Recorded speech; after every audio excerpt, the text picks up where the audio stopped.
Hi, welcome to Off Script. I'm Zach Lewis. And I'm Dr. Draper. Today on the show, we're taking a look at Freaky, the new Blumhouse horror comedy picture that combines Friday the 13th and Freaky Friday. You've probably seen ads for it because they've run ads all over the internet because they really want people to go see it. We also are taking a look at a movie called Possessor, which you may not have heard of, which is a kind of an indie horror film by the son of David Cronenberg, acclaimed 80s body horror director. We're going to look at some trailers, some cool things that are coming out, and we're going to get to the news. But first things first, Andy, you've been doing more interviews for the show.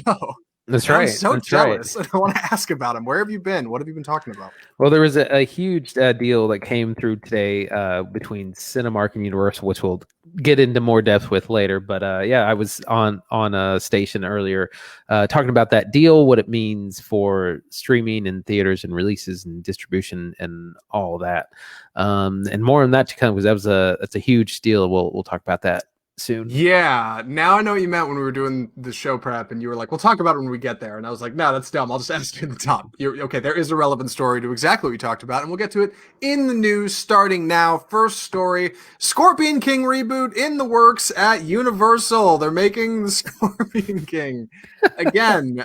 For those of you who don't know, the Scorpion King is a Dwayne the Rock Johnson vehicle. It's a spin-off series of The Mummy, not the Tom Cruise version that came out not that long ago. But the Brendan Fraser version from like the early 2000s, it was actually super good. In The Mummy 2, the Scorpion King comes along. He's this big, angry protagonist from ancient Egypt that's half scorpion, half man. And after that film came out and did okay, Universal decided they were going to greenlight a Dwayne The Rock Johnson version where he is the Scorpion King. And they made that movie and it did terrible. Now, for some reason, they're rebooting it. What is this about, Andy? What do you know about this? Well, they're remaking the Scorpion King, which is weird. It's a reboot of a prequel of a sequel of a main like there's a lot going on in here. Yeah, it was a sword and sandal type adventure epic in the vein of Indiana Jones from the early 2000s.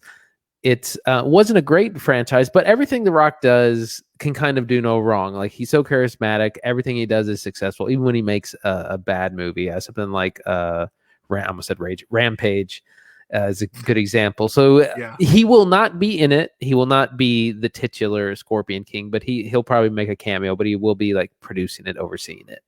All right, real quick, pop quiz, because I'm curious if you remember this. The year Rampage came out, Dwayne The Rock Johnson, I need to stop calling him Dwayne The Rock Johnson. He's just Dwayne Johnson. But for people at home who don't know, that's who we're talking about. The year Rampage came out, he did another movie where he is like security in like a giant skyscraper, and he's an amputated leg, right? You remember that? Yeah. What was that movie called? Oh, I couldn't tell you. I have no idea. I remember the ads for it. I don't remember what that movie was. If you know, write us in at Offscript Film Review. Hit us up.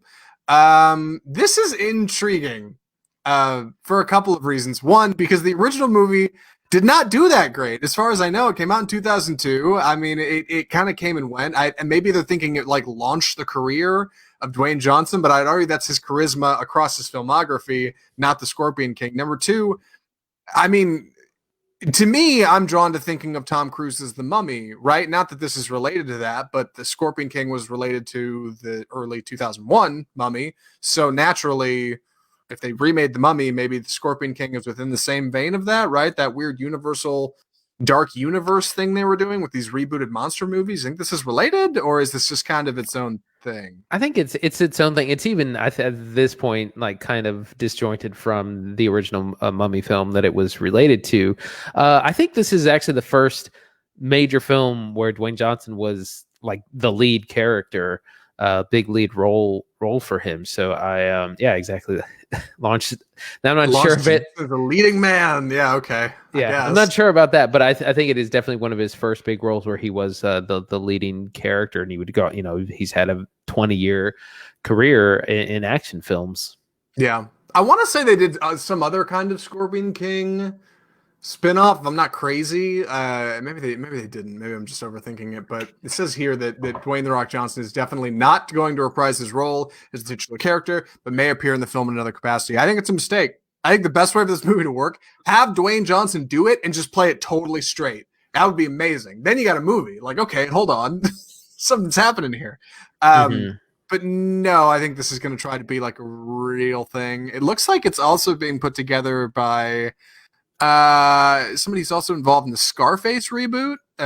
So, I mean, I don't know. I guess reboots abound. And speaking of reboots, Keanu Reeves, it says, well, not Keanu Reeves, a star of Constantine, the Keanu Reeves picture, says Constantine 2 is happening. The story's thin, but I'm interested because I actually think Constantine was a cool movie. Andy, what do you know about this? I'm a big fan of Constantine as well. And for those of you who don't know, that's a Marvel character, or maybe a DC character.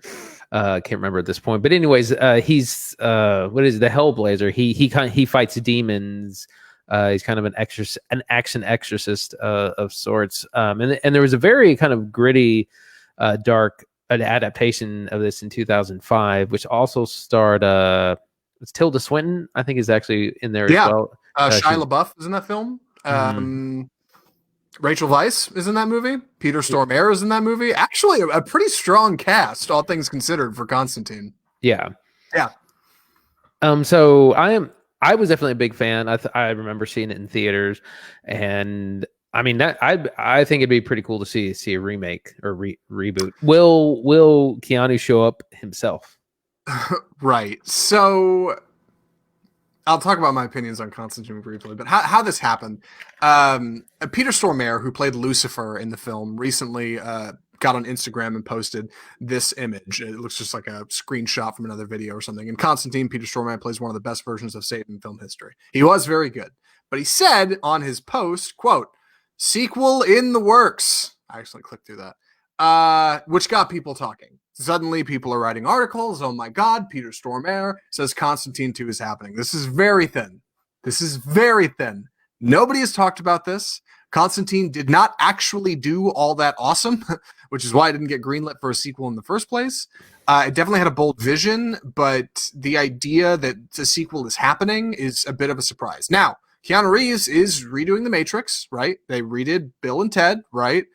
There's certainly potential in the age of reboots that they're making a Constantine 2, that they're gonna make another one. It's thin though. It's real thin. I mean, this could be anything from a joke to them actually in talks to kind of do it, to something is actually happening and this is a huge leak. Like, we really don't know. But I think the idea is intriguing. Andy, you did like the original film. Have you ever read the comics? I mean, what do you? No, I have not read the comics. So I was a fan. Like, I enjoyed it. I remember it gets deep into this kind of like the demon side of the demon hellscape side of things. It like I said, really good cast, good action. Yeah, there's an interesting point here. Well, hold on. Let me say what I like about the film. I thought the Constantine movie was actually super good. Apparently, like OG comic book fans, fans of DC's Constantine, did not like it a whole lot because it doesn't do a lot of service to the character that they know from the comics. And maybe that's true. It's not a great comic book movie, but it is a fantastic movie about like a washed up exorcist who is like incredibly bitter and miserable. Man, Keanu Reeves is so good. He plays this exorcist who has lung cancer, stage 4, inoperable. He's got nothing left to live for, and he's dealing with, years of torment from demons he's exorcised, and he's got God and Satan fighting over who's going to get his soul. Like, really interesting stuff. Cool action, cool set pieces, cool props. Constantine was a cool movie, and it had a great cast. And it never really came to fruition. So they did the movie, and the other one is exciting. Apparently, according to this article, there have been hints in recent months that DC and Warner Brothers might be considering making Constantine 2, with a video released to DC Fandom earlier this year, seeming to confirm the original movie is part of the DC movie multiverse, along other properties like Watchmen. So somewhere along the way, somebody at DC and Warner Brothers said, hey, we're planting our flag. We're going to say we're owning that. That is something that's one of our properties, and we're involved with it. So maybe somewhere somebody's thinking, hey, we can do something with Constantine, right? And Peter Stormare, maybe, leading the pack. Well, especially like that was in the era before like comic book movies had really hit it big. So if anything, it wasn't very comic book like. It was adapted from. So I think it would be very different now. Yeah, I agree. We'll have to see, I guess. I'm excited by the idea. I thought the Constantine movie was cool. I have it on DVD. I've watched it more than a couple of times. But we'll have to see what happens. Next up, HBO Max and Amazon finally strike a deal to bring their app to Fire TV devices. Now, normally we don't talk a whole lot about smart TVs and devices, but this one's interesting because HBO Max is divisive. It's landed on pretty much every device except for Roku devices and Amazon Fire sticks and Amazon Fire TV devices. Now they've struck a deal with Amazon. Andy, what's this about? Well, like I said, or like you were saying, that they've struck this new deal. HBO Max has had a really kind of rough rollout because signing up for the service was really complicated. If you had a TV subscription, it was one thing, or you could get it through a certain provider. You could bill directly. It's been very confusing, but it's not on all devices. Like you said, it's not on Roku, which is a big problem for them. And it wasn't on Amazon Fire up until just now. So there's a couple of reasons it's not on these devices. Roku and the Amazon Fire line of smart devices turns out are the most popular in the world, right? If you don't have a gaming console or a specific model of smart TV that has these streaming services built into them, you have to go out and get a USB stick, right? Or a little $40 Roku stick that you plug into the back of your TV that can connect to the internet and can access all of these so you can stream your shows and watch them. So naturally, because they're low cost and they're consumer friendly and they're easy to plug in and use, the Amazon and Roku devices are super popular. HBO Max is not on either of them until now. The reason it hasn't been on these is twofold, and it's unclear what exactly is the issue, but there seem to be two kind of warring schools of thought. One, the price. Roku and Amazon both charge a percentage of subscription fee for services that are on their devices. So Netflix pays a little bit out to Roku and Amazon to have their stuff on their devices. I guess Hulu does the same thing, right? Disney Plus. And anytime somebody subscribes to that device, they also get an additional kickback.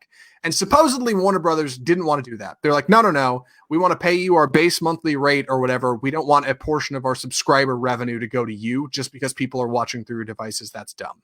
The other reason, and this one seems a bit more logical, but I'm not sure, is apparently these companies, Roku and Amazon, have relegated HBO's services to a subset of a channel on the menu. You gotta menu a couple of times to get through it. You got to go down a couple of menus and trees to actually find the HBO service you're looking for. Whereas Netflix, Hulu, Disney Plus, they're premium. They're on the home page. They're the top of the pops. And Warner Brothers told them, hey, that's what we want. We want to be treated like a premium service. We don't want to be a subset of a service or however they've got it organized. Amazon has relented. Apparently now, when it comes to Amazon devices, HBO Max will be one of the first thing that comes up on the screen, and they're happy about it. Roku, however, still has not. So if you're on a Roku device, like my poor parents, you cannot access HBO Max content. You can still access old HBO content, HBO Now or HBO Go. You cannot get HBO Max, and they're still working out a deal. So stand by, I guess. Parents, sorry, mom and dad. That's the deal.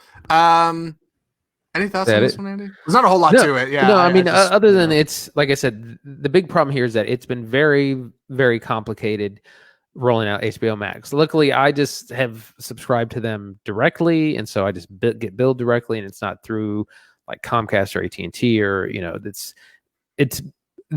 for some reason they overcomplicated getting HBO. And it was, I think, inherently because it was already an existing service. So this helps. This is one step in the right direction. I got a great laugh the week HBO Max premiered because you and I were talking about it on Slack trying to figure out how to get in it. And the first day you could and I couldn't. And I couldn't log into HBO Max with my old credentials. And you were you got to download the app. Later that week, John Oliver does his show Last Week Tonight with John Oliver on HBO. And he says straight up on the show, he was like, what's HBO Max? Are we on it? He's like, I don't even have it, I don't think. And I have an HBO subscription. I don't understand how it works. I have an HBO series. Yeah, their marketing was so backwards on it, on whether or not it worked. So another brief bit of HBO information, not that this isn't completely overload anyway. Apparently, HBO Go is getting sunsetted. And they're going to convert HBO Now to just a base app called HBO. So HBO Go and HBO Now, not going to have to worry about them. It's just going to be HBO, and there's going to be HBO Max. And why anybody would be subscribed to HBO versus HBO Max, I don't know. I think they're the same cost, and HBO Max has more content, but I guess if you're on a Roku device, you don't have a choice. So hopefully Roku figures it out. Warner Brothers figures it out. We all get back on track. We can all watch our shows. That would be ideal. Yeah, the idea is to eventually have everyone on the HBO Max app, and then I mean, the thing is, there are still a large block of TV subscribers, and so that's why they have to continue the support for that. But ideally, everything else that's not like traditional TV will go to HBO Max. Right. Our last story, Universal and Cinemark strike historic deal to shorten theatrical window. This news actually came out just earlier today. So remember, when you're looking for hot movie news, off-script film reviews, the place to get it. Andy, what is this about? And does AMC have something like this? Because I swear I've read this story before. Yes, this is huge news. And this is very similar, but it is different from the deal that AMC struck with Universal a couple of months ago, which everyone laughed at and everyone said this isn't sustainable. No one's going to get on board with this. No one wants to do this. And now Cinemark, which is the third largest chain in the country, is hopping on board. So what this is the details are, whenever a new film comes out, if it's a big film like a Marvel film, if it makes over $50 million in the opening weekend, it will play for a minimum 31 days before being available to rent on premium video on demand for $20. And the theaters will then get a cut of those early rentals that they do.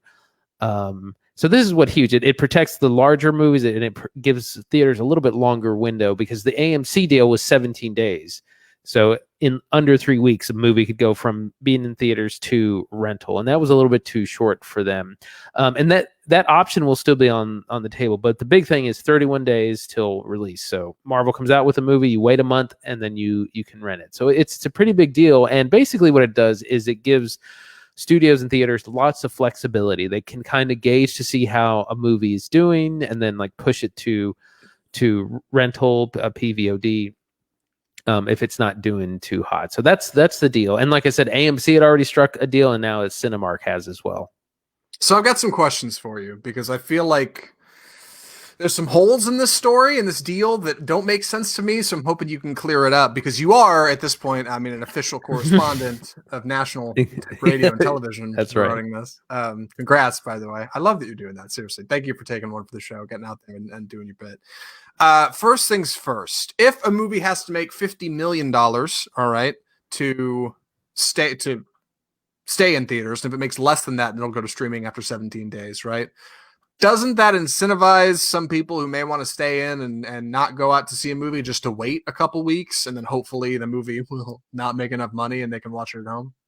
That's true. I mean, I think that's one of the nice things, is that it gives the audience the option of, do you want to go to theaters, which of course right now might be a little risky, but also just sometimes people they don't want to go to theaters. They don't want to deal with crowds, even when we're past COVID and the pandemic. I don't think it's going to make that much of a difference, because it will actually cost you more to watch at home. Like if you don't go, you're going to be paying $20 in 30 days, where you could pay 8 to 10 or 8 to 12 to see it in theaters typically. It's a good point. I didn't think about that. Plus, law of large numbers. It's not like the nation is just going to up and decide one day, hey, let's all boycott movies so we can watch them at home instead. Nobody's going to do that. Another thing I considered, AMC has a similar deal like this with Universal, right? It's almost the same. I know the difference is AMC has some kind of revenue share in place, and maybe Cinemark does too, and I didn't notice it in the story, but I think it's something like if a movie doesn't do well within 17 days, it'll go streaming. My question is this. Universal struck up that deal with AMC, and they said, hey, our movies will go to, under certain circumstances, let's say like this one, after 17 days, some will go to streaming, others won't.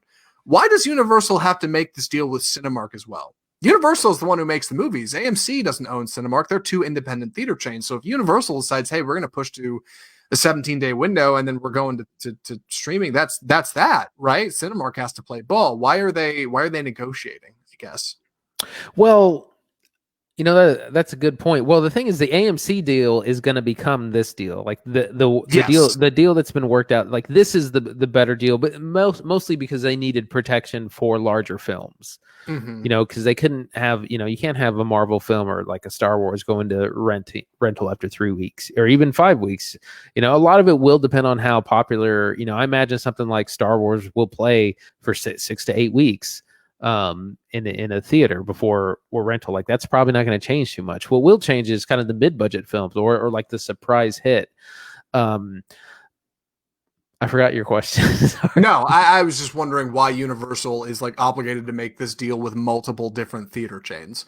Like, I'm surprised they made the deal with anybody at all. AMC was particular because AMC's CEO penned a letter in like Vanity Fair that was like, we're going to boycott all Universal Picture, you know, productions unless they cut a deal with us. That was one specific thing. Cinemark didn't have that beef. So it's a little weird to me that they're kind of doing the same thing with two different companies, right? They're the ones holding all the cards. They make the movies, right? But they don't have distribution, and they got to work with theaters, and theaters just weren't gonna play. They weren't gonna play ball there. They said we won't screen your film at all, and then no one will make money, you know. So there's got give and take all around, and that's kind of what's happening now. You know, I refer to we were talking about Chris Nolan's saying that we have to think of the film business differently. You can't just wait for things to go back to normal. You have to see how things are now and kind of create new business models, and that's what's happening. Yeah. Well, ultimately it's exactly what you said at the top, right? This is modernization. Like the idea of movies going to a movie theater and sitting essentially in purgatory over there for 3 months before it comes to streaming is absurd. It's 2020. People are watching stuff at home, right? We have Netflix, we have Disney Plus. There's no reason we should mandate to go see a new film. You have to go to a movie theater. VOD works. People like it. Give the people what they want, right? Yeah, give the consumer options. The other thing, the 90-day window was perfect for VHS. That's right. Yeah, and we're long past that. Yeah, it was great 25 years ago. Like, we're just not there anymore. And theaters are going to have to adjust. And this revenue share, you know, it seems a little... I don't know. It seems a little capitalism for me, but whatever, right? If they're happy and Universal's happy, then we get to see movies at a reasonable cost. I can watch them at home or I can watch them in theaters. It seems like it works for everybody. So sign me up, I guess. I haven't seen a downside yet. Yeah, so, we'll see what it looks like when films actually start releasing. And I think that's the other thing is that they want to incentivize studios to actually release films, and by saying, hey, if you don't have a great theatrical run, we'll push to PVOD pretty quickly. That's right. $20 and you can watch it at home with all your friends. Boy, make your own popcorn. Well, that just about wraps the news for the week. I'm excited to talk about our first film, but before we do, this is incredibly unprofessional of me in the podcast world. I forgot to open my Coke Zero. So before we get started, Andy, please take it away. Freaky. So this is a new horror comedy from Blumhouse. The same director and creators of Happy Death Day to You, which was like a Groundhog Day horror movie. And this stars Vince Vaughn and Catherine Newton. This is a body swap horror comedy family drama thing. There's a lot going on in this film. The story is in the town of Blissfield. There is a murderer on the loose, the butcher of Blissfield. And one of his victims becomes Millie, played by Catherine Newton.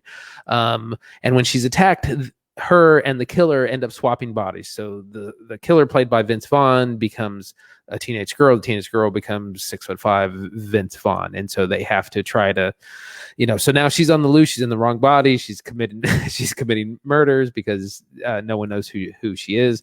And so they got to try and reverse it and make everything right. In the meantime, we have a little bit of a coming of age story. Millie is a very kind of shy, reserved teen. She's recently lost her father. Her mother's a heavy drinker. Her sister is lost in her work. There's a whole lot of like dark stuff, but it's supposed to be a horror comedy. Anyways, there's a lot going on. That's our setup. Zach, what'd you think? So I didn't like this movie. And here's the problem. I think like 99% of people who see it will like it. It just didn't ring my bell, man. And so we need to talk about what works, what doesn't work, why I personally didn't like it, and why I think other people will like it, because I'm really conflicted on it. And I probably shouldn't be putting in this much effort on a movie like this, but I'm excited to jump into it. Freaky is an amalgamation of ideas, right? Freaky Friday plus Friday the 13th, slam them together. You got a big, goofy stalker walking around killing sex-crazed teenagers, and you got a body swap movie, or it's like a body swap comedy where, oops, we switched bodies. What are we gonna do now? And that gives you like this goofy kind of muted comedy horror film. But ultimately, while it does serve as a fantastic vehicle for Vince Vaughn to kind of slip back into horror and just a little bit of that Psycho reboot he did way back in the 90s, I think it just falls a little flat for me. But there's stuff that works well. It's certainly a very colorful film. What's the best place to jump into talking about Freaky? Well, let me give my 2 cents. I didn't like this either. There's way too much going on. Like I said, it's part horror, part comedy, part family drama, part coming of age, part like horror, like teen sex comedy. There's just a lot going on. The thing is, I actually think the premise is really good, and it could work. It could work if it was full horror, or if it was just a lot funnier as well. There are some nice ideas in here, but ultimately it didn't work for me. Why don't we start with our plot? Yeah, I think that's a fantastic place to kind of jump in. And before we get too far in, again, don't just take it on. Don't tell you at face value that Andy and I didn't like this movie. We watch movies every single week. We watch a lot of movies. Okay, so don't don't just assume. Oh, it must be bad. That's not what we're saying. It's just maybe one for me, maybe one for Andy. But let's get into it. So our plot is Millie, right? This young, kind of nerdy teenager who does not look particularly nerdy, but they kind of try to do her hair down and make her look frazzled. It was like very much the she's all that. Like, yes. Oh no, not like glasses and a ponytail. Right, you're not at all convinced that she's this kind of like a loser or anything. A loser character, right? Millie lives in Blissfield, which I assume is in Illinois. Looks an awful lot like Haddonfield, Illinois, from Halloween. I think a very clear tribute. She and her 2 friends, I don't remember their names, but one of them is black and one of them is gay, are going to school and doing their thing, and her friends are trying to pep her up. Millie, you're a piece. You're awesome. All right, go ask that boy out to the homecoming dance. And in the meantime, Millie is having some struggles at home. Her father recently passed away. Her mom is still struggling with it. Her sister, who's a little older, is trying to pick up the mantle of being the masculine one in the house and is now a police officer in town. And in the background of all of that, the Blissfield butcher, a serial killer that comes out every homecoming in town, is back, and he's out for vengeance. And the butcher discovers a special Aztec knife that makes him switch places with whoever he stabs, and then they have 24 hours to get back to where they were. After the homecoming football game, Millie gets chased down by the butcher and stabbed. They swap places, and suddenly the film goes very quickly from a Friday the 13th Jason slasher to a goofy Freaky Friday comedy starring Vince Vaughn trying to convince everybody he's a 16-year-old girl. There's not a whole lot more to say about it, I don't think. Is there anything I'm missing as far as the plot's concerned? That's really like the whole thing. There's a crush in there. Yeah, there's a little bit too much going on in here. So Millie is, there's a family drama, loss of a parent. There's a coming of age angle. Yep. There's of course just the killer part. There's also this body swap thing, which I think there's several analogies that can be. And I think that's one of the problems with this movie is that it's rated R, but it feels like it's rated like barely PG-13. Like it feels like a PG-13 picture. Yeah. Yeah. It has this really, pretty bad writing, but also it hints at serious topics, but then never dives into them. Like there's this idea that Millie goes from being, a teenage girl to being this big, strong man. And that's one of the things that she like experiences power for the first time, and that kind of changes her. And there's also several references to sexual assault or like perceived or could happen. And it's so weird because they shy around, they kind of beat around the bush, and then like they don't say, or I don't know. It's really weird and kind of exploitative. And like I said, it feels like a PG-13 movie, even though it's rated R, and it's like really missing out on an adult element. Yeah, it doesn't. It's not funny enough to be a comedy, and it's not scary enough to be a horror. It doesn't really do either particularly well. It just kind of just kind of walks the line, toes the line, I should say, walks the line, and ultimately that makes it just kind of flat. Like it's not particularly exciting either way. And there's some good murders, I should say. The kills are pretty good. The first 10 minutes of the movie opens with like a very classic slasher film kind of thing. We get four teens who are having a party late one night at one of their parents' house or something, just the four of them, and the Blissfield Butcher shows up to kind of establish, hey, there's this killer on the loose, and we get some pretty good, just right off the bat, 4 quick kills in succession, and they're pretty solid. Like Christopher Landon's the director of this. He directed Happy Death Day 1 and 2. He obviously understands like a good slasher, like classic idea, like what works, right? Big lumbering guy, you got tension, you got some good scares, there's some clever bits in there, but that's kind of the best stuff. The beat for beat stuff, Millie walking around trying to act like a loser even though she very clearly is not, the goofy high school kids who all look like they're a little too old to be in high school, like none of that really lands. The family stuff is super dry. Oh my god, the family stuff, you could have cut that whole subplot. It's all bad. None of it needs to be in this movie. It's all boring. It's all bland. None of it's exciting. But we should mention probably the big vehicle for what this is, Vince Vaughn returning to comedy, which he has not done a lot of lately. And he's pretty good, right? He's all right. I've heard people like say it's an acclaimed performance by him, and I'm like, I'm not going to say he's award-winning or anything. Definitely, he's all right. Yeah, he's definitely a highlight. One of the biggest problems with this movie is that it's simply not funny. It's supposed to be a horror comedy, and there's zero comedy. There's a couple laughs. Yeah, right. I may have laughed once or twice. Like the jokes jokes are bad. They don't land. But Vince Vaughn is kind of a highlight, and it shows in the cast. Like everyone's a no-name, nobody except Vince Vaughn. So that's where all this, that's where all the salary went to. So yeah, and he has to, act like an insecure, like 16-year-old girl. So that's actually a lot of fun, especially because he's like a kind of a towering figure. 6'4" Vince Vaughn is. Yeah, he's a big guy. Yeah. So that is an interesting. Like he does have some good stuff. Yeah, it's a good opportunity for him to be kind of goofy. And you do get some kind of cool stuff with like the switch, right? Because the girl who plays Millie, what is her name? Catherine Newton. Right? Newton, yeah. She's kind of dry, like just throughout the whole thing. I think when she's kind of playing Millie proper, she's okay. There's some character there, but once they switch bodies and she's now playing like this kind of ruthless killer, like it's just a whole lot of like smolder and like kind of just visceral murder for no real reason. And she's okay. Yeah, she's all right. Yeah, I kind of felt that way too. Like, unfortunately, yeah, when she becomes a killer, she just kind of does the Kubrick stare, the bad bitch, the shining stare. Yeah, right. It's not really. Yeah, she doesn't like transform a whole lot. There's a couple of. Go ahead. Yeah, it's just it's not super convincing.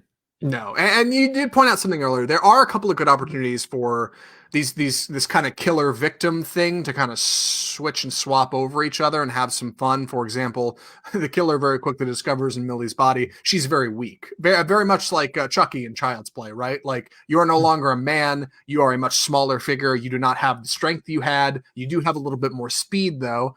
That's kind of interesting, and obviously people are attracted to you. You can blend in. That makes sense. Millie becomes Vince Vaughn, right? She's now the killer, and everybody recognizes her in town. There's wanted posters up. Oh my God, that's the butcher. So she has to figure out how to hide. She can't just go talk to her friends. She's got to be this different person. But also, she has strength, and she's bigger, right? And she can throw people around, which Vince Vaughn does a fair bit of in this movie, which I think they shoot it at a high frame rate, and they cut some frames to make it look like a throw is faster than a throw. But dude, when Vince Vaughn throws a high school girl into a wall, it's a little like, oh God, like that wasn't funny or scary. That was just kind of sad, So yeah, there's a lot of that in the movie where it's like, yeah, because particularly shows of strength, just get really brutal, and it totally shifts the tone of this. It's not really silly and funny, and it's it's not really graphic enough or to be like a horror movie there where it's like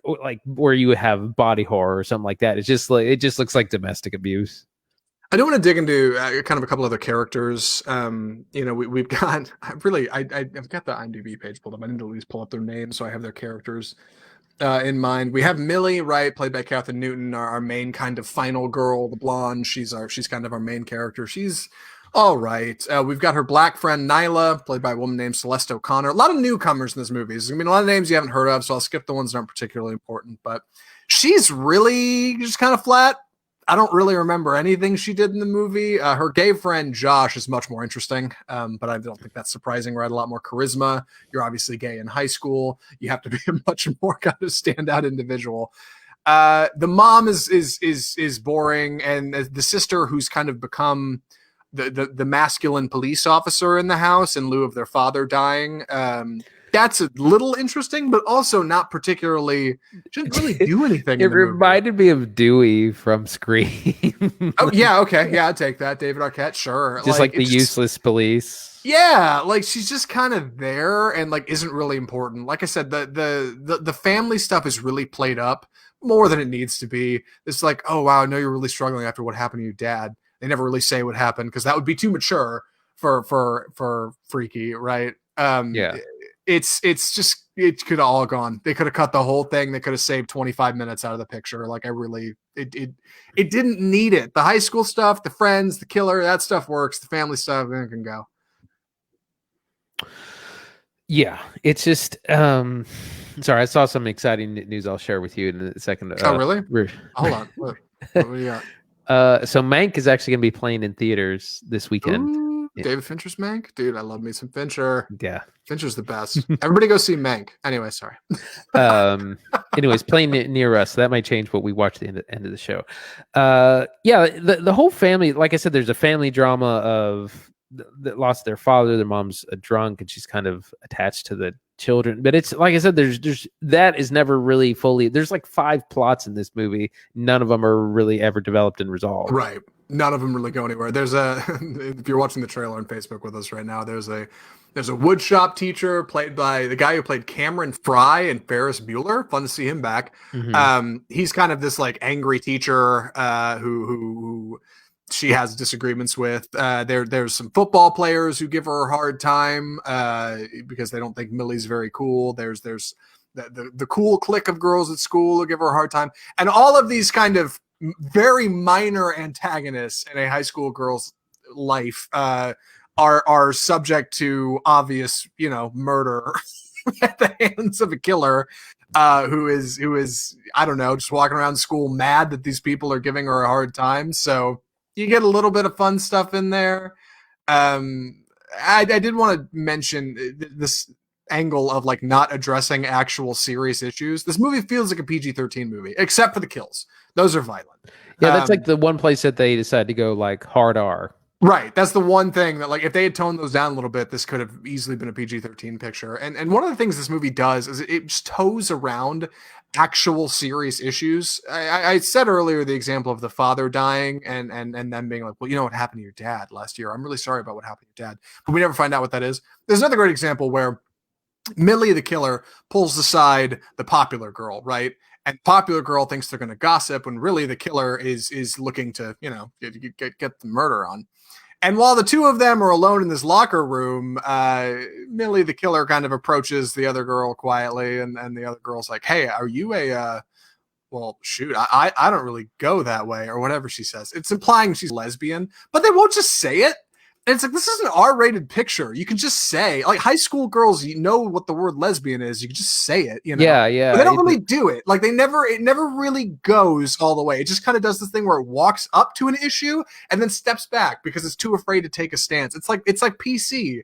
That goes further with the gay friend and the black friend. And there's a couple times when they mention like pronouns. And I'm like, okay, what are we trying to do here? Right? Like, it's a movie that's just trying to do too much. It's got too many plot lines. It's trying to please too many different kinds of audience members. It's trying to be too it's too whitewashed somehow, right? of just better movies. Like it reminded me of like I would much rather be watching Booksmart. Because the Booksmart has some of these same kind of character tropes, but they're done so much better, like so much more memorable. Right. And I think the director, Christopher Landon, like really does not do the high school drama stuff well. That's kind of his weakest spot. But he does the killer stuff great. Because there's some like the kills are easily my favorite part of this film. And I thought in the first act, I was like, maybe this is like the later Friday the 13th movies. Because there's some very obvious nods to Friday the 13th, Halloween, The Shining. Andy pointed out to me after we left that I can't believe I missed. And I thought maybe this is like the later Friday the 13th movies, right? Because in the later Friday the 13th films, you're supposed to like outright hate the teens. You're like rooting for Jason to murder them. Like you can't wait to watch these kids get canned. That's like part of the point. It's gore exploitation, right? That's what was going on in the 70s and 80s with those films. And I thought that's what this movie was. I was like, maybe we're not supposed to like any of the characters. Maybe that's the point. Maybe we're supposed to dislike all of them. But like, no, you're kind of supposed to like at least your Millie and her friends, like, and the friend, they're all right, but it just is a little bland. I don't know. It's and that's ultimately what makes me think it's just not for us, right? Who is this movie made for, Andy? Who's the audience for this thing? I mean, it's like baby's first horror movie is what this kind of reminded me of. Like it's a little bit. And that's the thing.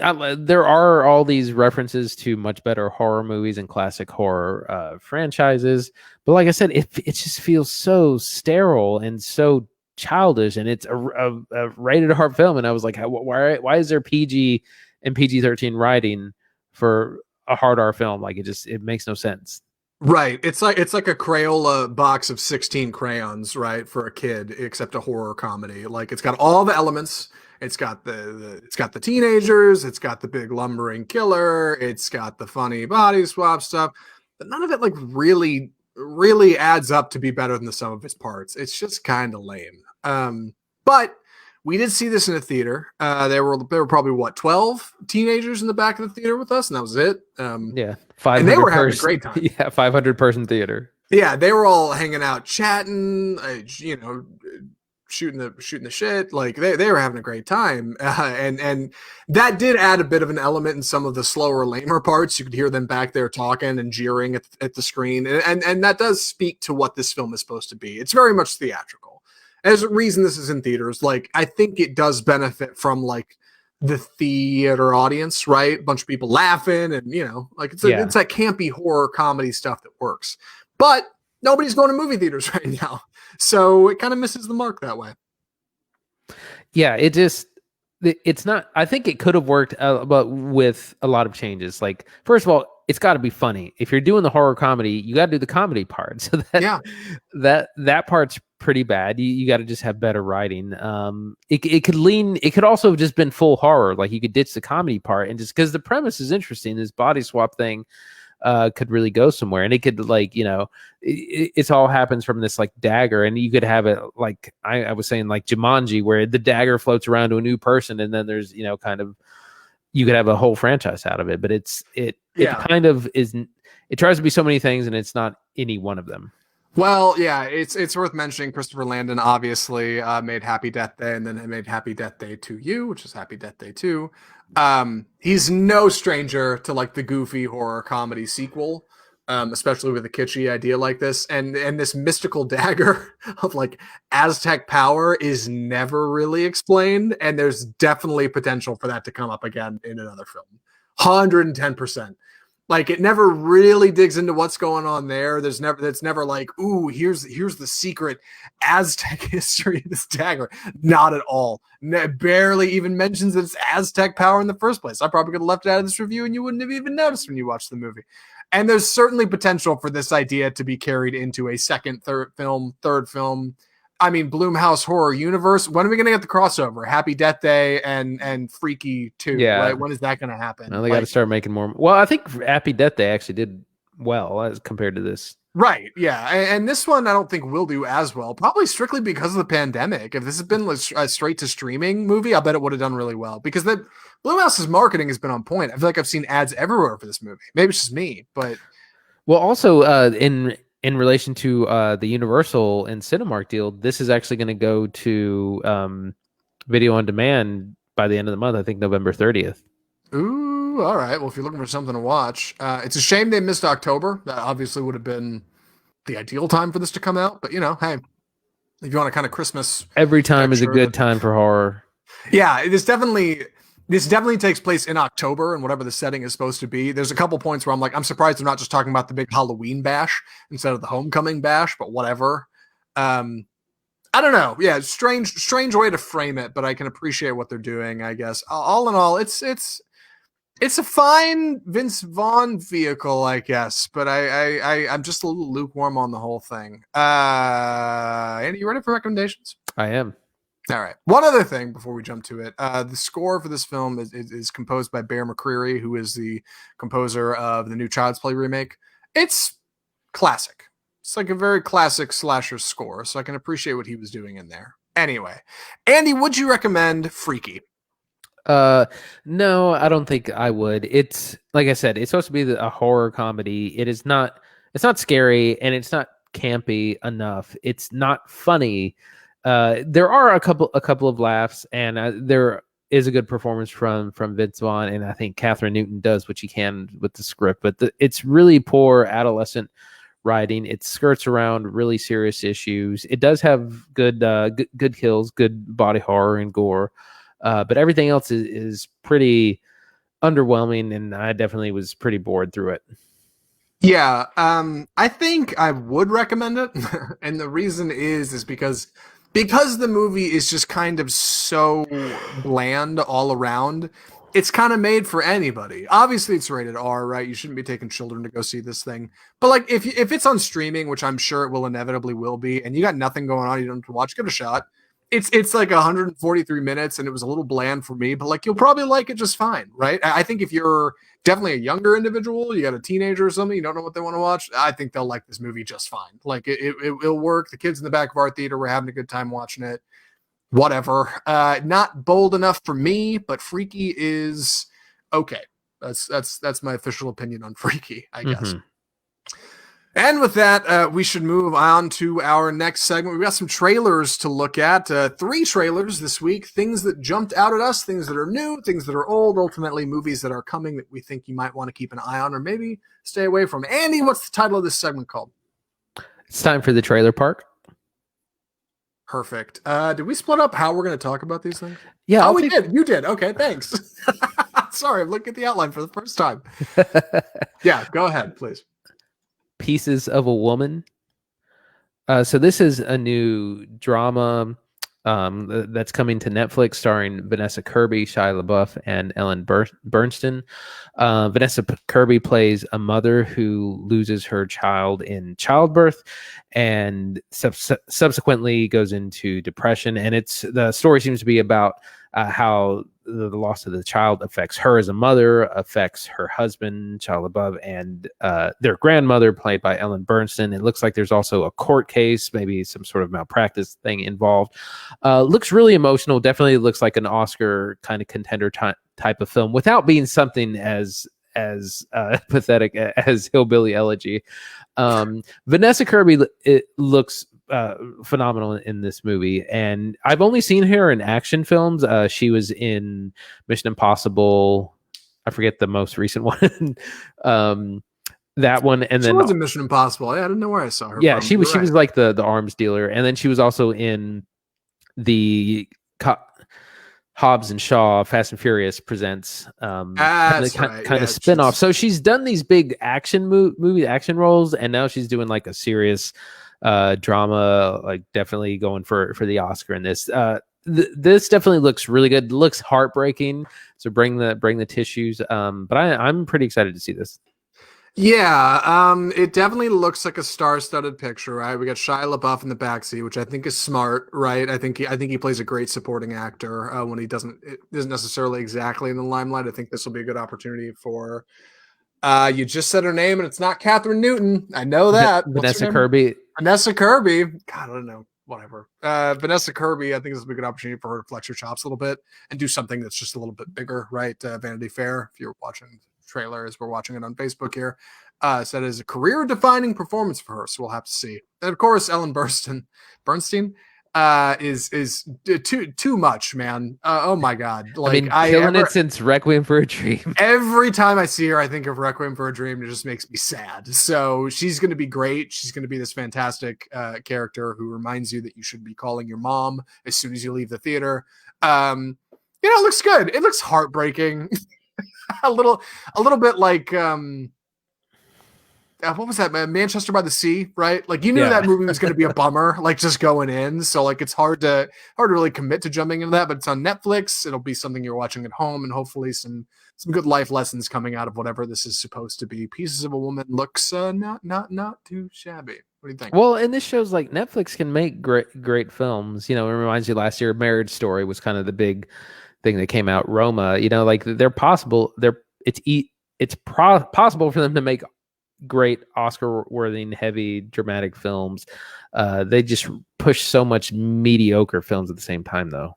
Sure. I mean, amazing stuff has come out of them, like David Fincher's Mank, coming soon to a Netflix near you, and possibly theater. We're going to have to find out more about that at the end of the show. I want to know the details on that. All right. So that's the deal with Pieces of a Woman. The next two trailers and the last review were all up to me. Andy's sticking around, but I'm going to be the one headlining them, so God willing, give me a break. The next trailer is Tom and Jerry.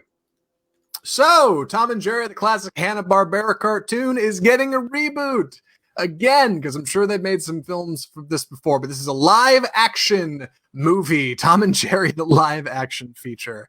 Tom and Jerry are a cat and a mouse who obviously have been warring for decades and finally decided, hey, we're out on our own, we got to come together, and we got to make it work. Real quick, before I explain.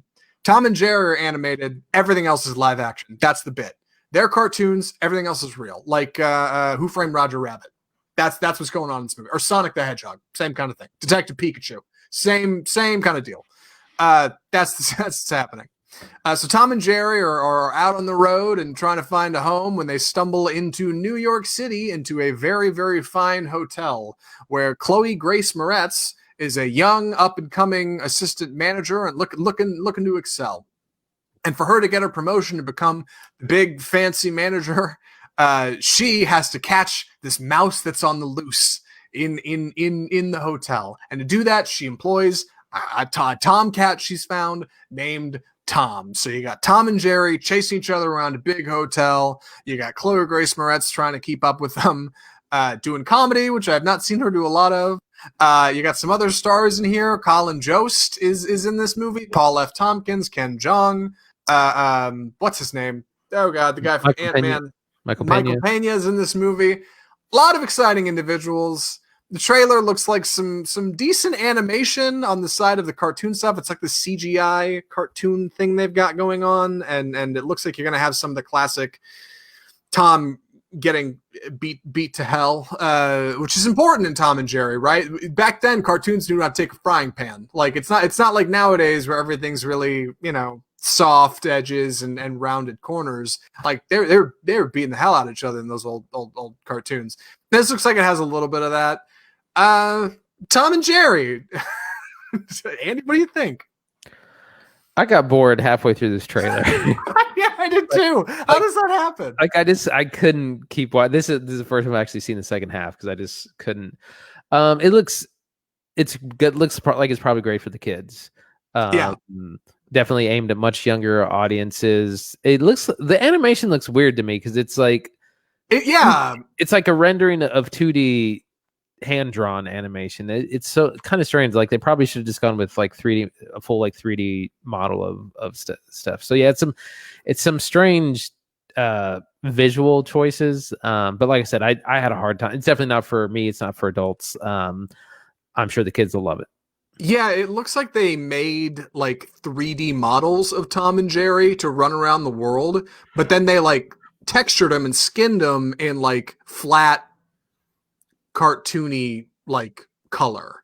So like if you took a picture or like a still frame of it, it would probably look like you've got cartoons in frame, but seeing them move around in the world looks weird and looks a little surreal. I'm anxious to see how Chloe Grace Moretz does. Again, the comedy, everybody else, it seems like as a comedy actor, they'll probably be fine. Yeah, it looks a little flat. And I guess this is supposed to be kind of the next step in what Hanna-Barbera is trying to do in theaters. If you remember a little late last year, earlier this year, Scoob came out, right? That was a Hanna-Barbera animated film. That was all animated, but again, CGI, a little bit of like cartoon animation look. This is a different look, but they're clearly building on that property. So anxious to see what they do next, I guess. That's Tom and Jerry. Man, just the Just the summary seems surreal to explain. So Tom and Jerry run around a hotel. Chloe Grace Moretz has to catch them. Like, oh my god. Well, I still say Michael Pena will one day play me in a biopic. Someday. Maybe you'll play Michael Pena. I don't know. Yeah. So that's Tom and Jerry. The last trailer we have to look at before we get to Possessor is a movie called All My Life. Oh god, I panicked and clicked the wrong thing.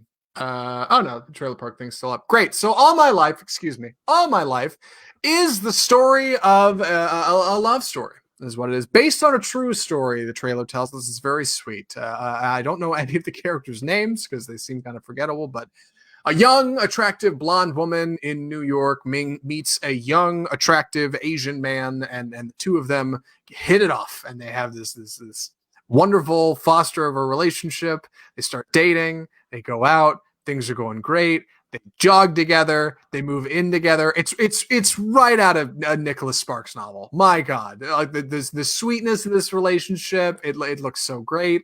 It all builds this big crescendo, but then, oh no, he gets diagnosed with inoperable liver cancer. Good Lord. Way to bring and the trailer takes a hard left turn into, we're in hospital rooms. What are we going to do? I don't know how I can go on without you. And they decide, hey, you know what we should do? We should get hitched. Let's have a wedding, even though one of us is dying, because we love each other. And that's what's important. This is and so they decide to go through with the wedding, even though it's going to be super hard. They plan this whole thing. They go to have the wedding, and then the trailer ends, and it's called All My Life. Oh my God, this trailer plays like an SNL sketch. It doesn't even seem like a real movie, but it is. And I had to talk about it because we saw the trailer for the first time. I did last night in Freaky because, my God, they're just going to run every trailer they can in front of any theatrical picture you go see because nobody's going to see movies. They're trying to capitalize on ad dollars. This movie looks so generic. It looks so much like a Nicholas Sparks movie. I mean, I in the theater, I genuinely started laughing at the liver cancer thing. It was hilarious to me. I can't believe this is a real thing. But there's one thing this movie's doing right. Before I get to it, Andy, what do you think about All My Life? So first of all, it looks like a total rip off of The Big Sick. It's like the exact same premise minus Zoe Kazan being in a coma for most of the movie.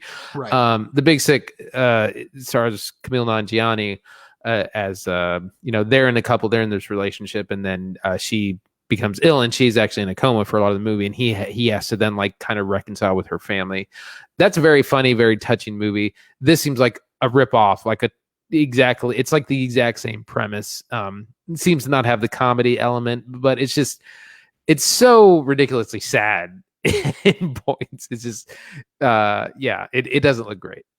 Yeah, it really doesn't. Our two leads are Jessica Roth, I think is how you say her, who is, as far as I know, like the main character in Happy Death Day. She's the blonde in Happy Death Day 1 and 2, I think. At least definitely in 1. I assume she's the second one. I haven't seen either. Our lead male is a man named Harry Shum Jr., who was in Crazy Rich Asians. Here's what this does well. We need more diversity in Hollywood. Having a male Asian lead is important, and I think that's worth highlighting. Because their relationship does seem super charming. The two of them do seem really good in it. Like they seem very natural in the trailer. Like it seems like they get along really well. And that's part of what makes it look so cheesy. It's just like, oh, this is supposed to be like this really heartfelt, sincere thing, but it's just like so stereotypical. It's so overblown. Yeah. So there was this YouTube video that came out about 8 or 10 years ago, and it was like Oscar bait the movie, and it was like all these Oscar tropes all rolled into one. It was very clever. That's what this reminds me of. Like this is like Sick and in Love, the film. Right. They're both in shape and attractive and live in Manhattan apartments. What could go wrong? Yeah. Oh no, cancer. Like, good Lord. What are we doing? There's a difference between going to see. Yeah. The trailer gives away the entire film. Like, I don't. It literally shows the wedding at the end. Like, it's in the trailer. Like, I don't need to go see it. You've literally you've shown me the beginning of the relationship, him getting sick, and then the wedding. So you assume he got better. So Right. Or he makes it to the wedding and then things go downhill from there. It's based on a true story. IMDb literally tells you what happened in the true story. These are two real people. So you can look up what actually happens and then you don't have to go see the movie at all. Just watch the trailer. It's 2.5 minutes. It really was like watching a short film, like a very, very short amended film in the theater. Watching this, I was like, this is the whole movie. It just shows you the whole thing. It's crazy. But I don't know. All my life, tell your mom. She'll probably love it. That's who this movie's made for. That's what this movie is. Anyway, we should talk about our final film of the episode. Hard right turn into this one. Tonally, this is very different from everything else we've watched. The movie is Brandon Cronenberg's Possessor. So, Possessor is the story of what is her name? Tasia Voss. Tasia Voss. Okay, Tasia Voss. That's a confusing name. I can do better. Let me rewind this.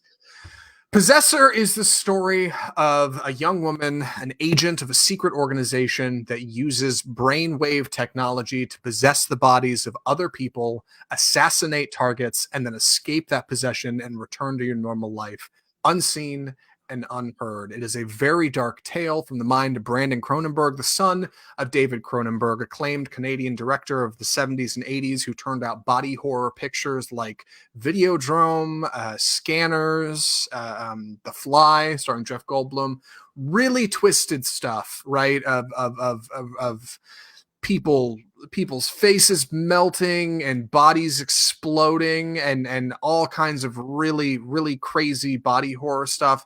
And all of that seems to have been inherited by young Brandon. Possessor is initially a tale of, espionage and assassination, but it very quickly takes a turn into the dark and horrific as Tasia, our main character, upon possessing the body of a young affluent man, becomes essentially trapped and realizes she is locked inside of this body she's not supposed to be in and begins to have nightmares while also trying to carry out very, very ruthless, very gory assassination attempts. So this movie is a bit of a mind bender. The first time you and I heard it, well, I'll talk about how we heard about it. What I want to know is, Andy, what did you think of Possessor? So there's a lot of things that are really effective in this movie. Like there is some really graphic violence. It's very gory. So there's horror elements to it. It's like I said, it's suspenseful. It's psychological. There's this kind of like, I think there's kind of like a transgender allegory going on because she inhibits the body of a man, and there's even like, it reminds me of Being John Malkovich, where her inhibiting someone else's the body of a man, but then makes love to his wife, and so there's a lot of things going on. Some of the movie kind of has weird pacing and gets really bogged down and gets a little slow in parts. And the other thing, it's filmed like almost like a documentary. It's filmed in, like, you can watch it in like 4K UHDR, HDR, whatever. So it's really high def, really clear, and so it's hard to look at it as a movie because it almost looks like a documentary or like you're watching the real thing. But man, the stuff that gets right, it gets really right. There's some really intense things in here. And there was one moment I was like, are they going to go there? They went there. Oh my God. Yeah. Oh, 100%. Yeah. Possessor definitely kind of grabs you, doesn't let go. It is 104 minutes. It is a quick picture. It is an hour and a half and change with credits, right? So it's not too long. And in a lot of ways, I didn't set this on loop. Now we're watching the Dune trailer. Here's where I get copyright flagged. Hold on, let me fix this real quick. Loop, done, great. Anyway, in a lot of ways, it reminds me almost of like a short film because there's some bits that like you really could have tightened this up and it would have been a shorter, quicker picture, but it's expounded upon. Brandon Cronenberg has done one other feature. In 2012, he did a movie called Antiviral. In 2016, he did a short film. Otherwise, this is kind of his first big one, and it is a stunning kind of display from somebody who hasn't made a feature film in 8 years, and this is their second feature film ever. There's a lot that works in this movie. There's also some stuff that is incredibly dark. Yeah. It's worth mentioning, this is available on VOD. That's where we watched it. And almost for $5. Anywhere you go, $5. Yeah. Almost anywhere you go, you will get the uncut version, which is what we watched. There is a kind of standard version. I think the only place you can get that is Amazon Prime. Everywhere else is the uncut version, which is what we saw. So, as far as content warnings go, this version is incredibly graphic. A lot of violence, incredibly graphic violence, nudity, lots of nudity, sexual activity. I mean, it kind of checks all the boxes for like twisted stuff. Yeah. But let's talk about Possessor. So, our plot. Andy, you want to take a swing at it since that kind of gave it to us at the top? So like you said, we meet Tasia Voss, who's a corporate assassin, and they use this technology to become, take over someone's body and then carry out an assassin as that person. I think part of what really works for this movie is that the premise is taken very seriously and is treated very seriously. Like you feel like you're in a CIA room because they're doing all 110% straight. Always. Yeah, exactly. Like they're doing all this background research and things are like, oh, here's this target, here's his family, here's his wife, this is what you're going to be doing, this is how we're going to play it. Like it's very much like you said, you feel like you're in a CIA room. Jennifer Jason Leigh is in it as well. She's kind of the handler of the assassins and brokers. The deal.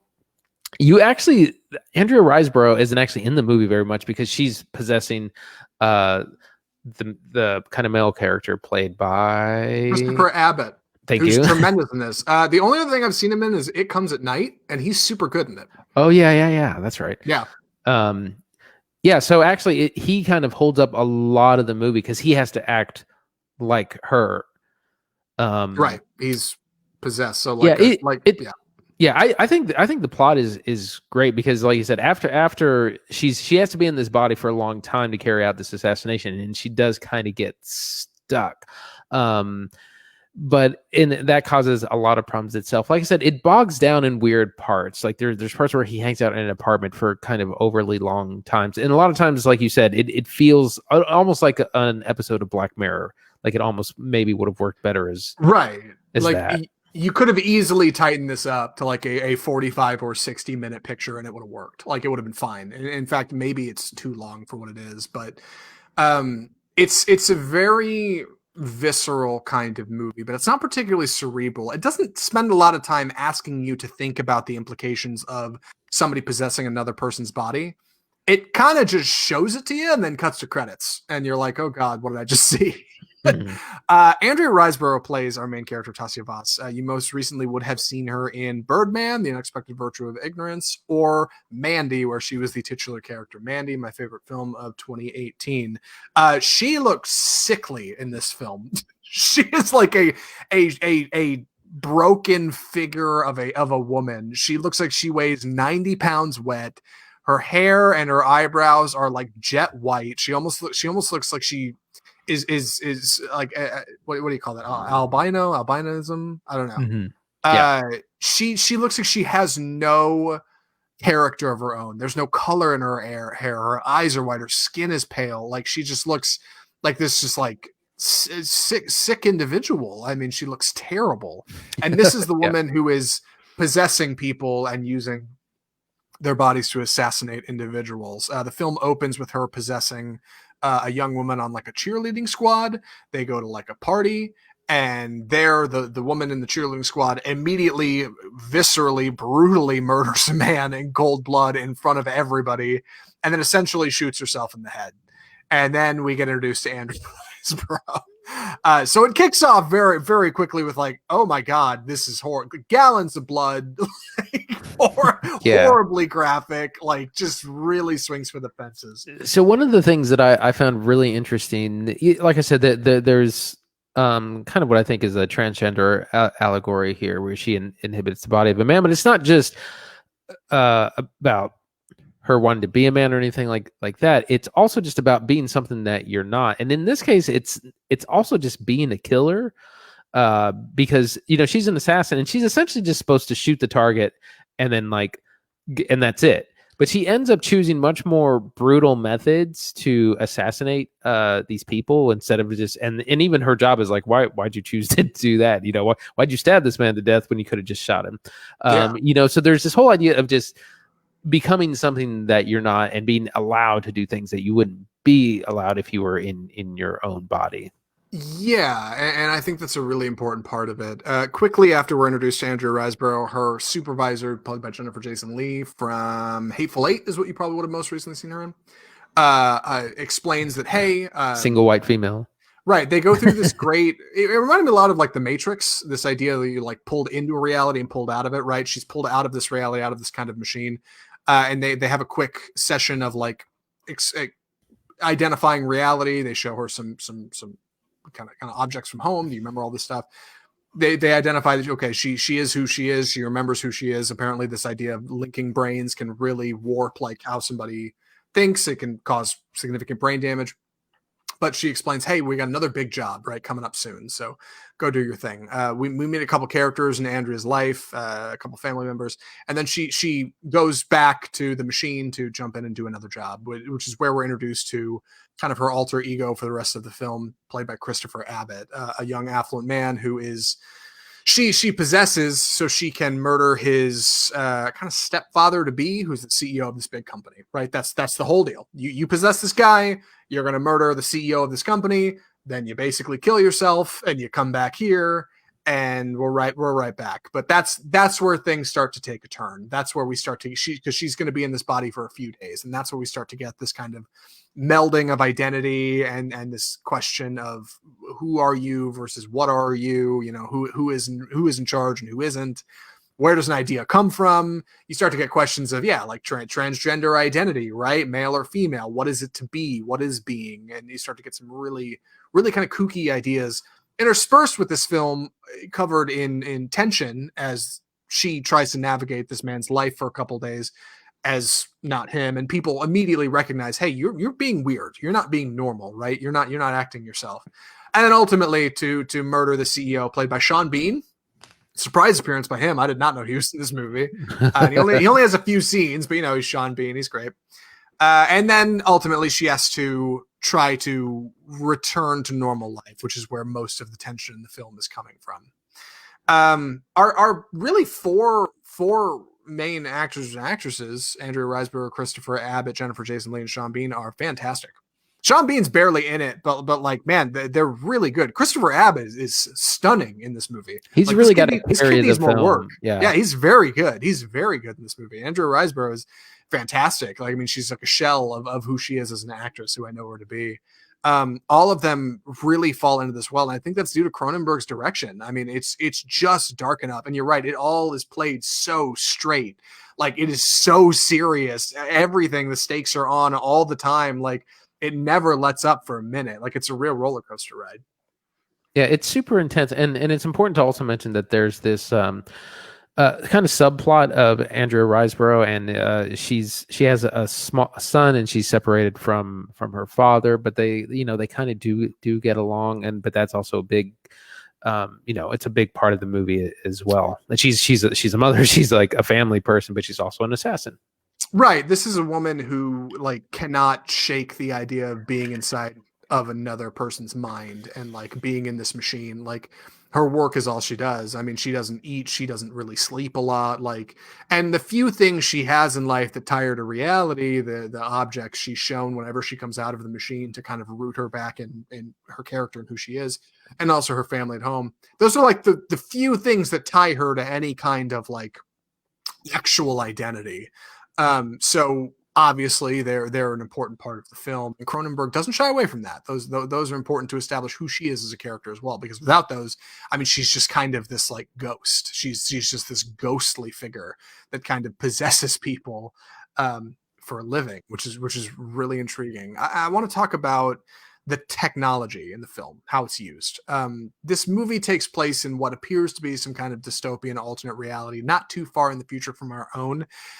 And the reason that works is because you don't have a big budget. Cronenberg didn't have a big budget when he was making this feature. So mostly everything is normal. It's taking place in homes and apartments. But how he gets around that is using affluence, right? It's going to be in nice upper end places. I think most of the film was shot in Toronto. So you get just a little bit of architecture we're not all normally familiar with. It's just a little outside of the realm of normalcy, but it's essentially a city as you know it. And the technology in the machine is really clever, and the way they are kind of jacking in and out of people's brains. Think of the movie Primer. That's what this reminded me of. The technology, the devices you're seeing are not super high end. They're kind of cheap props, but they're played so straight and it's so serious that you take it serious. Like the tone around the film and what they're doing, possessing other people's bodies to brutally murder them.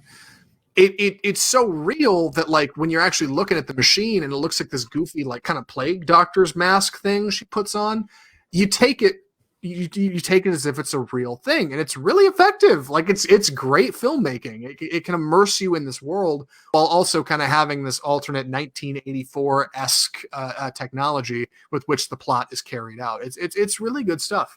Yeah, the props are really practical in that it's low budget. Sometimes they're not entirely convincing. There's a certain mask that comes up at one point, which is actually kind of bad. It doesn't look very good, but a lot of it does. A lot of it does work. And like I said, a big part of the film is the kind of melding of these two people that between Andrea Riseborough and Christopher Abbott, they begin to kind of fuse. Not into one person, but kind of she kind of begins to lose control. Not only that she's stuck in the body, but that he's kind of taking over her mind at the same time. Mm-hmm. I do want to talk about the gore a little bit. Oh man, dude, good lord! I mean, and the aggressive nudity. The uncut version like shares more like in line with straight pornography than it does like a rated R film. There are like, yeah. The gore in this film though is really something to behold. Like I said at the top, David Cronenberg is an acclaimed body horror director.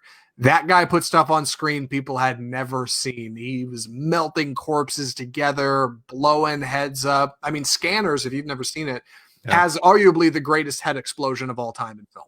It's incredible. Like I still cringe when I watch The Fly, the Jeff Goldblum version. It's nuts. And if any of you have never seen Videodrome, I cannot recommend it enough.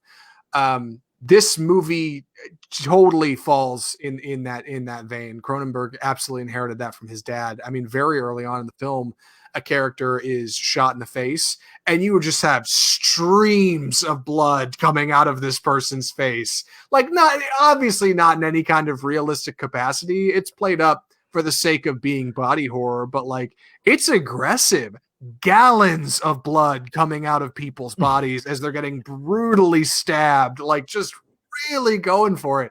And on the one hand, it's a lot, and I feel like 80% of people out there are not going to be into it, but there's a special 20% of us with this horrible, morbid curiosity that sees somebody's head explode on screen and go, that was awesome, do it again. And I do kind of land in that camp a little bit. So that stuff totally worked for me, man. Oh my God. I was into the body horror. So good. Yeah. It's like I said, it's really brutal. It's really graphic. And I've seen a lot of like you have, I've seen a lot of brutal and graphic movies, and man, it's really intense. It's up there. And like I said, there is a lot of nudity and like sexual content, but it's not, it's not titillating. It's not meant to be like arousing, or it's just kind of like showing just a very common part of human existence, but there is kind of like a psychosexual thing going on as well. It kind of fits with the theme, with the themes. Yeah, and it's probably worth a rewatch for me in that capacity, because you're right, I didn't really pick up on that the first time around, but there's definitely some sexual content in there, specifically when she is playing this man, that raises questions about identity. And you're right, like it it makes you wonder, well, yeah, why would she do these things as this character when she doesn't have to, right? Mm-hmm. But she does, and it's because she's possessing somebody else and she can, or is it because she wants to, or is it because she's trying to blend in? Like, you never really get an answer, and you have to decide that for yourself. Possessor just kind of presents these events to you and then cuts to credits. It says, go ahead, what do you think? You know? And in that way, it's a film that, like Cronenberg's best body horror pictures, turns a mirror back on its audience and asks you as the viewer, is this something you enjoyed? Why? Why did you like what you just saw? You know? Mm-hmm. And that's what I think is most interesting about it. It leaves me sitting here twirling my beard, wondering, like, why was I into what I just saw? Because nobody in their right mind should be. It is a nightmarish picture, and in many ways, and many of its elements, I mean, are right out of a nightmare. Some of the transition scenes, some of the kind of warring of minds when she's kind of taking over this man are really intriguing. And there's a fantastic, while I'm thinking about it, transition scene when she kind of first takes over his body with this brilliant sped up stop motion effect of melting wax figures into each other. That looks so cool, dude. It's an effect right out of like the end of Raiders of the Lost Ark when they're melting Nazis' heads, but it looks so good. And like, it was so effective, and I was so into what it was doing. I couldn't wait to buy the ticket and take the ride.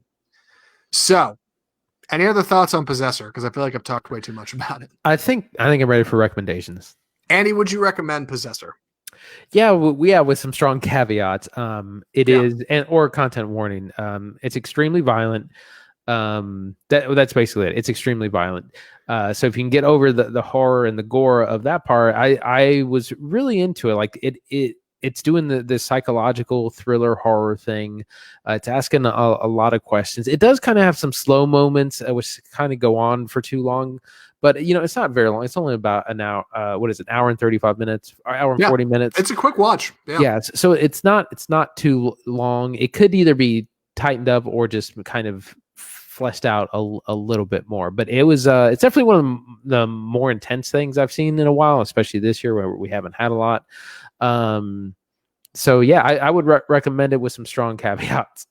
I would recommend it as well. I think Possessor is a really smart picture. I don't know where Brandon Cronenberg is headed, but it reminds me of like the Safdie brothers' Good Time before they made Uncut Gems. Like there is some brilliance here, and if he kind of takes it in the right way with his next picture, he will get more money. Studios will greenlight another movie from him. We could see some really incredible stuff coming out of this kid.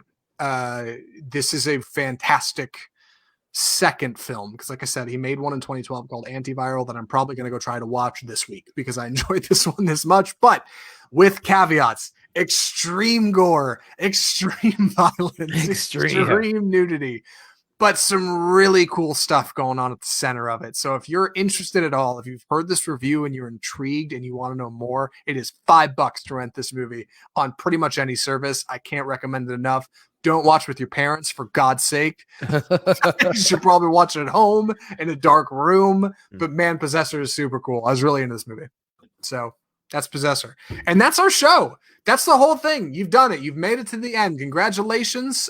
We learned a lot about each other. And most importantly, we learned a lot about ourselves. Andy, what are we watching next week? So we're going to be watching a couple things. The first thing coming out on Hulu on the 20th, I believe, is a film called Run, which stars Sarah Paulson, and I just had it pulled up, Kira Allen. And Kira Allen plays, she's a foster kid who's in a wheelchair, and Sarah Paulson is her foster mother, and she begins to think that maybe she's actually been kidnapped at some point, and so she's going to try to escape. However, she's in a wheelchair. This is going to be a difficult thing for her to do. So it looks like a serious horror film, horror thriller. So that's on Hulu this Friday. And then, and I just sprung this on Zach, Mank, which is the Netflix film about Herman J. Mankiewicz, the writer of Citizen Kane, is going to actually be available in some theaters around town. So we're going to be watching that sometime this weekend or Monday. I think that's a great idea. We should absolutely go see Mank. I love Fincher, man. I want to see Mank really bad. I think it's going to be a super good time, and definitely in theaters, like, is the way to watch that movie. Yeah, I just happened to be checking what was coming there this weekend, and look at that. So we're going to be checking out a Netflix film at the theater. Yep. David Fincher has not made a movie in 6 years. The last one was Gone Girl, and it was super good, and you all liked it, all right? So go see Mank. Support the man, all right? By God, he needs the help. Well, watch it when it comes out on Netflix, at least. Yeah, that too. And we'll be, reviewing it next week. So we'll let you know how it is. Mank, it's going to be good stuff. And Run. Not super excited about Run, but I thought it was going to be like Mommy, Dead, and Dearest, right? That HBO documentary about, what was it, Gypsy Rose Blanchard and Dee Dee Blanchard. Did they make a I don't remember. A fictional version of that recently. It's the mom who like told her daughter, "You're sick and you have to take all these meds and stuff." And then the daughter found out, "Oh, I'm not sick at all. My mom's just crazy or whatever." Oh. I kind of thought that's what Run was going to be, but you're right. It seems like I think it's more of a kidnapping situation. I think so. And Sarah Paulson does some great horror. She's super good. She's got those striking eyes and that long face. So I'm excited to see both. Also, at some point, Andy, we're watching Videodrome. It's going to happen, man. That's right. I got Videodrome on the Criterion Collection Blu-ray from way back in the day. Andy's never seen it. At some point, we're going to watch it. It seemed like a great fit after the Cronenberg picture we watched this week because it's from Brandon Cronenberg's dad, David Cronenberg, the OG body horror director. But we're watching Mank. We'll get to Videodrome at some point. If you enjoyed the show, check us out on Facebook. It's where we live stream our episodes every single Tuesday, except for, holidays, the occasional week we take off. We're doing it at 5 p.m. CST, usually, Central Standard. So you can check us out, chatting on live streams. We do try to read comments on the air when we get them, but normally it's been pretty quiet lately. So come chime in and see what we got going on. Write us in, mail at offscriptfilmreview.com, or check out our website, offscriptfilmreview.com. And tell us what you've been watching. Tell us what you thought of these movies, or if you have any recommendations, or I don't know, trailers we should look at, correspondence, news. We'll talk about it all. I promise. We'll do it live on the air. We're on Twitter, we're on Instagram, and our episodes are uploaded to YouTube in full. So if you want to check out our videos, you can see what we got going over there at Offscript Film Review. And we're on iTunes, Spotify, Google Play, all the usual podcast spots. If you want to help out the show, the biggest thing you can do is just subscribe. Subscribe to get new episodes of Offscript every single week. Rate and review if you can. That would also help us a ton as well. And just general practice, rate and review all the podcasts you listen to. It's just kind of good for all podcasts. I would encourage you to do that whenever possible. It helps out everybody. A rising tide raises all ships. And with that, I think that's everything. Andy, that's yeah. I believe that's the show. From all of us at Offscript Film Review, the home of bold cinema, I'm Zach Lewis. And I'm Dr. Draper. Thanks for watching.